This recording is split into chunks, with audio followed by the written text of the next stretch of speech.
बहुत प्राचीन समय की बात है।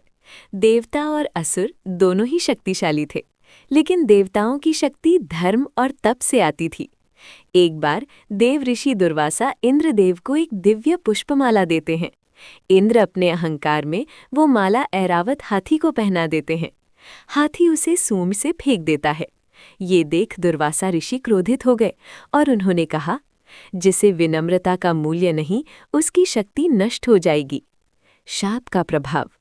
देवता कमजोर हो गए। उनका तेज, बल और ऐश्वर्य घट गया। असुर शक्तिशाली हो गए। स्वर्ग पर संकट आ गया। डरे हुए देवता भगवान विष्णु के पास पहुंचे। विष्णु जी का उपाय। भगवान विष्णु ने कहा, देवताओं, अमृत के बिना ये संकट नहीं टलेगा। अमृत पाने के लिए क्षीर सागर का मंथन करना होगा। इसमें असुरों की सहायता भी लेनी होगी। देवताओं ने असुरों से संधि की। मंथन से निकली वस्तुएं आपस में बांटी जाएंगी। असुर मान गए क्योंकि वे भी अमृत चाहते थे। मंद्राचल पर्वत, मथनी। वासुकी नाग, रस्सी। कच्छप अवतार, विष्णु, पर्वत का आधार। देवता पूंछ पकड़ते हैं, असुर सिर की ओर खड़े होते हैं। मंथन आरंभ होता है। इससे निकलने वाले रत्नों की जानकारी के लिए लाइक एंड सब्सक्राइब करें। बहुत प्राचीन समय की बात है। देवता और असुर दोनों ही शक्तिशाली थे, लेकिन देवताओं की शक्ति धर्म और तप से आती थी।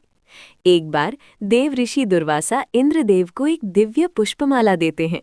इंद्र अपने अहंकार में वो माला ऐरावत हाथी को पहना देते हैं।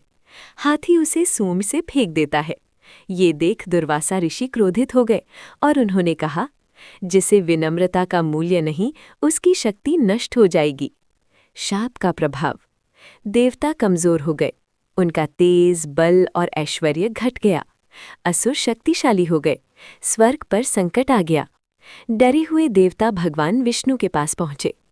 विष्णु जी का उपाय। भगवान विष्णु ने कहा, देवताओं, अमृत के बिना ये संकट नहीं टलेगा। अमृत पाने के लिए क्षीर सागर का मंथन करना होगा।